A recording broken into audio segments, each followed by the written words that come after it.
Wilhelm Reich, nacido en el Imperio Austrohúngaro en el año 1897.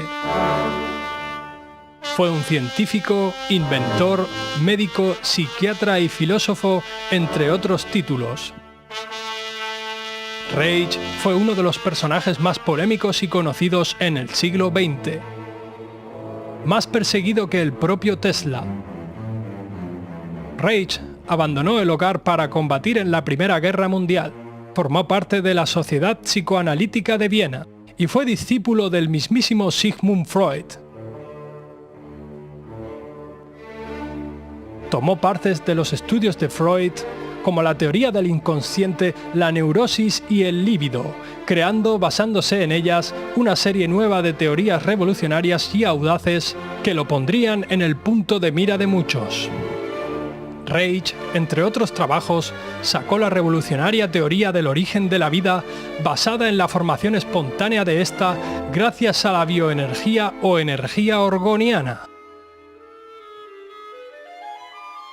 Según Reich, era de color azul, rodeaba a todos los seres vivos y daba color a los cielos y océanos.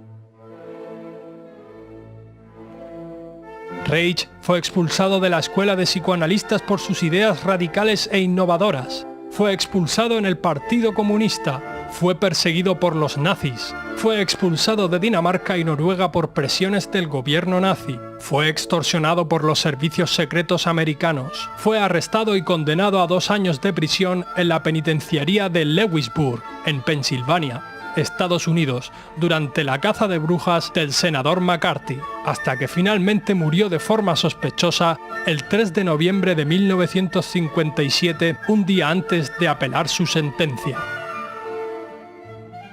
Toda la descomunal obra de Reich mandó ser quemada en la hoguera del incinerador Gassenbord en New York el 23 de octubre de 1956.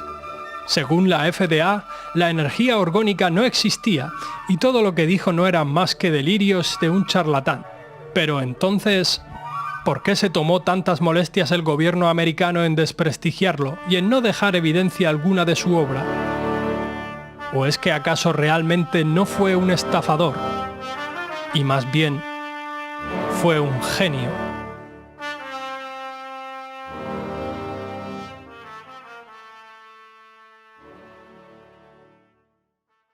Buenos días y bienvenidos a Crónicas de lo Insólito. Amigos, llevo un tiempo investigando este tema y la verdad es que me ha llevado una sorpresa. Este programa o esta serie de programas, porque van a ser más de uno, vienen a raíz de una proposición de uno de vosotros, de uno de los seguidores del canal, que me propuso que hablase del orgón. Y yo me puse a tirar del hilo, a tirar, y descubrí una cosa bastante fascinante. Yo creo que esto es una cosa que deberíamos de saber todos, y luego ya que cada uno juzgue, ¿no? Como ya hemos podido ver, la vida de este señor ha sido bastante polémica, ha tenido bastante problema y ha sido muy perseguido. De hecho, ha sido más perseguido que Tesla. Es uno de los grandes desconocidos de la historia de la ciencia cuando, desde mi punto de vista, ha hecho muchísimo. Y lo que vamos a hacer es conocer su persona para luego más tarde en otros programas profundizar en los experimentos que hizo y en los descubrimientos que hizo, ¿no? Pero antes de eso yo he considerado que lo propio sería conocer de qué tipo de persona estamos hablando, ¿no? Y más o menos el pensamiento de Freud y su trabajo se llevó a cabo en 3 partes, ¿no? Y vamos a empezar comentando la primera de ellas, que sería la primera etapa donde se mete en la escuela de psicoanalistas de Viena, intenta curar el cuerpo por medio de la mente, cosa que nadie se había planteado hasta entonces, y descubre vagamente el orgón. Es cuando por primera vez habla vagamente de lo que es el orgón. Bueno, interesado por la sexología, Reich conoció a Freud en 1919 y acogió la forma de pensar que tenía este psicólogo, ¿no? Y empezó a trabajar en base a algunas de las teorías que tenía Freud, como era la teoría del líbido o energía sexual como fuente de desarrollo vital y la idea de que el niño nace ya con cierta sexualidad. La neurosis, otra de las teorías de Freud sería la de la neurosis como disturbio fruto de la represión sexual en distintas fases infantiles. O sea, que hay un problema de neurosis que se arrastra por sexualidad desde la infancia del niño. Y por último, lo que sería la idea del inconsciente y la visión terapéutica de esta. En 1920, Reich fue admitido en la API, la Asociación Psicoanalítica Internacional, cuando tenía tan solo 23 años. En este momento colaboró con Sigmund Freud y fue descrito por Freud, palabras textuales suyas, como uno de los más brillantes discípulos que había tenido. Aunque por desgracia y con el tiempo llegaron a enemistarse porque cada uno luego tenía su teoría y chocaron. Por lo visto y lo que yo tengo entendido, Freud tenía una posición social que hacía que evitase aceptar ciertas teorías. Pensaba que la teoría psicológica actual, Reich pensaba que esta terapia era muy ineficaz, debido a que las personas tenían un miedo a romper sus bloqueos porque eran capaces de sentir la distensión y el placer, ¿no? Y de relajarse, de dejarse llevar. Esto es un problema que les impedía el soltarse, ¿no? El dejarse acceder y curar. Él consideraba que las charlas que daban los psicólogos con los pacientes, que duraban años, la verdad es que solucionaban poco desde su punto de vista. Y entonces él se propuso eliminar estos problemas por medio de las barreras físicas, ya que él decía que había un efecto psicosomático, ¿no? Las enfermedades del cuerpo son causadas por la mente y viceversa. Una de las frases que puede llegar a decir que planteó Freud en este tiempo fue, por ejemplo, la salud mental de una persona se puede medir por su potencial orgásmico. Y otra de las frases que dijo también fue: la psique de una persona y su musculatura voluntaria son funcionalmente equivalentes. En otras palabras, consideraba que el bloqueo mental se traducía en bloqueo muscular y corporal, ¿no? Una persona se bloquea mentalmente y entonces esto se va a ver reflejado en su cuerpo, ¿no? Si tiene ansiedad, va a tener como una especie de sensación aquí en el pecho que lo va a oprimir y lo va como que a curvar, ¿no? Si tiene mucha presión, los hombros como que se le van a caer. Es un reflejo del estado mental.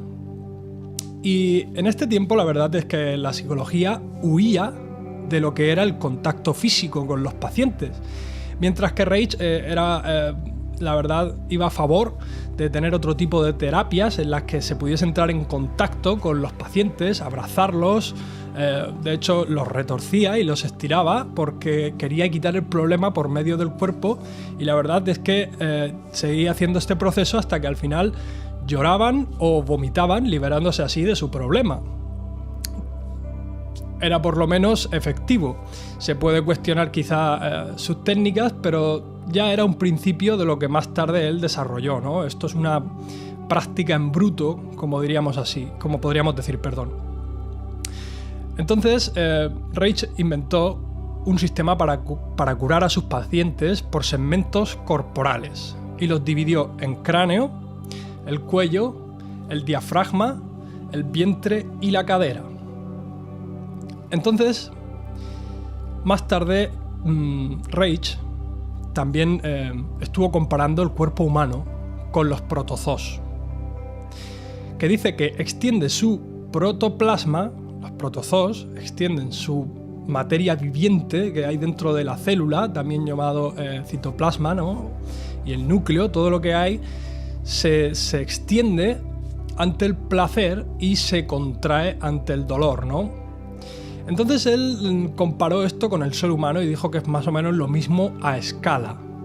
Él teorizó que el cuerpo humano funcionaba en ciclos de tensión y liberación, llegando a la conclusión de que una buena vida sexual era importante para la liberación, de todas estas tensiones. Llegando a este punto, concluyó que la administración, o la mala administración, mejor dicho, de la energía vital, o como él luego llamó el orgón, la versión occidental del chi, del ki, del prana, la fuerza vital, resumiendo, era la causante de todos estos problemas musculares y psíquicos. Y ya estamos viendo que esto es... los trabajos que hizo en su primera etapa eran todos más bien psicológicos. Estaba tratando y estaba metiéndose en un aspecto psicológico. Y ahora vamos a entrar en lo que es la segunda etapa. Aquí es cuando ya quiere empezar se mete un poco en política, mejor dicho, y empieza a volverse un poco rebelde. Y dice que, bueno, que el control radica o se ejecuta por medio del sexo, o de la abstención del sexo, o de la mutilación de una buena vida sexual.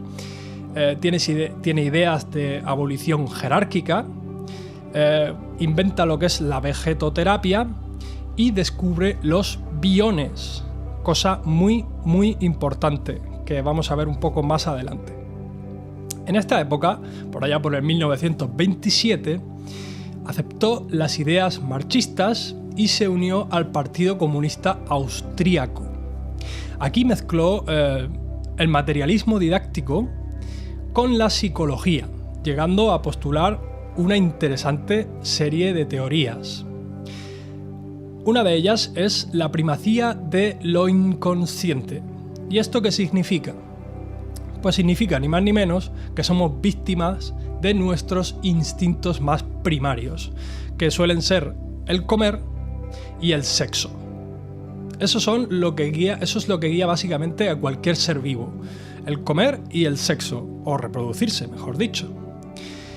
Entonces él llegó a la conclusión de lo que es la sociedad, la religión, la política y la moral humana estaba reprimiendo al individuo, creando psicopatías.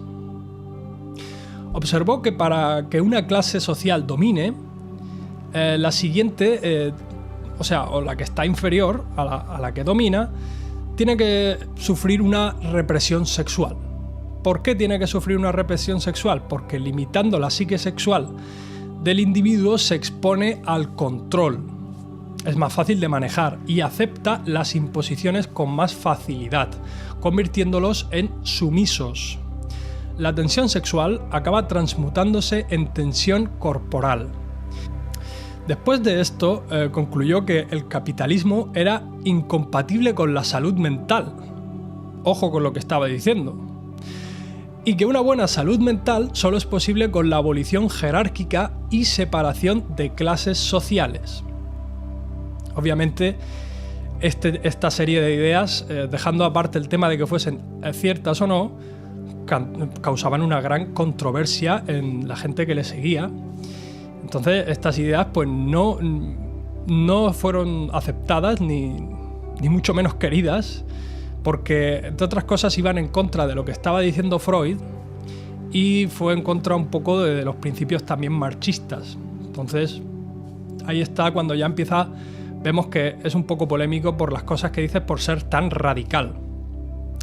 Reich escribió libros como La psicología de masas del fascismo, que ayudó a ganarse muchos enemigos, porque obviamente esto no le sentó nada bien a Hitler. En este libro se habla un poco de cómo se controla a las masas por medio psicológico, ¿no? Más tarde, en su periodo de militancia en el Partido Comunista, creó lo que se llamarían los Centros de Organización de la Juventud Obrera por una Política Sexual. Lugares donde la gente podía recibir ayuda y orientación sexual, entre otras cosas. Los llamó Sexpol. Y esto no es más que sexología política, y fue un intento de unificar los diferentes movimientos sexuales de la época y unirnos bajo un propósito común. La verdad es que esta idea quizá pueda sonar un poco extraña, pero lo cierto es que consiguió reunir más de 40.000 miembros. Cuando esto lo vieron los demás, concretamente estoy hablando de Hitler y más gente pues se cabrearon porque vieron que estaba creando un movimiento. Y aquí ya es cuando empieza a ser perseguido. En 1934, por diversos motivos, ya fue expulsado del Partido Comunista y del API. Ya no querían saber nada de él por lo radical y la contundencia y la audacia de sus palabras, teniendo que salir de Berlín porque estaba en la lista negra de Hitler directamente. Ya yo creo que lo querían matar directamente. Sus libros son prohibidos a los militantes comunistas y después son quemados por el gobierno nazi.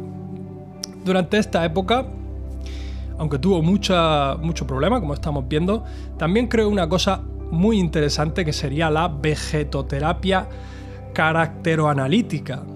Tiene un nombre bastante complicado, pero vamos a entender que es algo muy sencillo. De 1936 a 1939 crea en Noruega esta vegetoterapia, viendo en esta metodología terapéutica el método para recuperar la potencia orgástica, es decir, la capacidad de placer y de abandono en el orgasmo y por tanto tener una autorregulación energética biológica y equilibrar el sistema nervioso vegetativo, que regula las funciones vitales del organismo. Esta terapia fue diseñada para liberar las tensiones de lo que llamó la coraza caracteroanalítica. Esto es muy interesante. Una coraza formada por las personas producto de nuestras emociones reprimidas y también era confeccionada para protegerse del mundo exterior y de sus propios instintos primarios y deseos. Pero lo curioso que tiene esta coraza es que la dividió en 7 partes. Y concretamente son los ojos, la boca, el cuello, el plexo solar, la cintura, la pelvis y los genitales. No sé si os habéis dado cuenta, pero esto tiene una gran similitud con los chakras. Y tengo que decir que Reich no era una persona creyente. De hecho, es de una familia judía, pero judía no creyente. Nunca se le ha visto indicios de esoterismo. Ahora sí hay que decir que Reich creía en los ovnis, por ejemplo. Y es bastante curioso que esta terapia se divida en estas partes, ¿no? Esta coraza se divida en estas partes porque es muy similar a los chakras. Reich analizaba y desbloqueaba estas áreas para que el chi o el orgón fluyera de nuevo. Reich va a trabajar con la palabra y con el cuerpo del sujeto, desbloqueando los 7 segmentos funcionales de esta coraza. La verdad es que todo esto es muy interesante y nada más que estamos metiéndonos un poco en lo que es la vida de Reich. Hemos llegado simplemente hasta la segunda etapa de su vida, porque la tercera es muy problemática y muy extensa, por lo que he decidido dejarla para el siguiente vídeo. Pero sí me gustaría, antes de cerrar este programa, leer algo textual escrito por Reich, para que os hagáis una idea de por dónde van los tiros. Reich escribió: respecto a mi persona y a mi obra, pido al lector que considere un hecho sencillo. Los psicoanalistas neuróticos me califican de esquizofrénico. Los comunistas fascistas me combaten como trotskista. Las personas sexualmente lascivas me han acusado de poseer un burdel. La policía secreta alemana me persiguió como bolchevique. La estadounidense como espía nazi. Los charlatanes de la psiquiatría me llamaron charlatán. Los futuros salvadores del mundo me calificaron de nuevo Jesús o nuevo Lenin. Yo estoy dedicado a mi obra y a mi labor, que requiere todo el tiempo y la fortaleza de que dispongo, el trabajo sobre la estructura irracional humana y el estudio de la energía vital descubierta hace muchos años. En pocas palabras, estoy dedicado a mi trabajo en orgonomía. Bueno, señores, yo creo que esto es contundente a más no poder. Y de hecho ya hemos visto que, bueno, en la etapa final este señor es perseguido por el FBI, por el FDA, tiene problemas hasta el día de su muerte, que muere en una cárcel, y la verdad es que es bastante curioso cuando murió, porque murió un día antes de que se apelara su sentencia, de que se revisase su caso. Esto da mucho que pensar. Esto, junto a que quemaran todos sus documentos, bueno, el hecho de quemar sus documentos llamó muchísimo la atención de la gente, todavía más, porque claro, hay muchos científicos, pero ¿por qué persiguen a un científico en concreto? Ahí hicieron mal porque lo que hicieron fue crear lo opuesto, fue que la gente se interesara más por el tema. Y bueno, yo creo que hasta ahora está bien, ya tenemos bastante tiempo de programa, lo vamos a dejar aquí. Espero que os haya gustado y estar atentos, porque esto no es más que la primera parte de una especie de serie que voy a hacer hablando sobre los inventos y descubrimientos de este señor. Y sin más, hasta la próxima.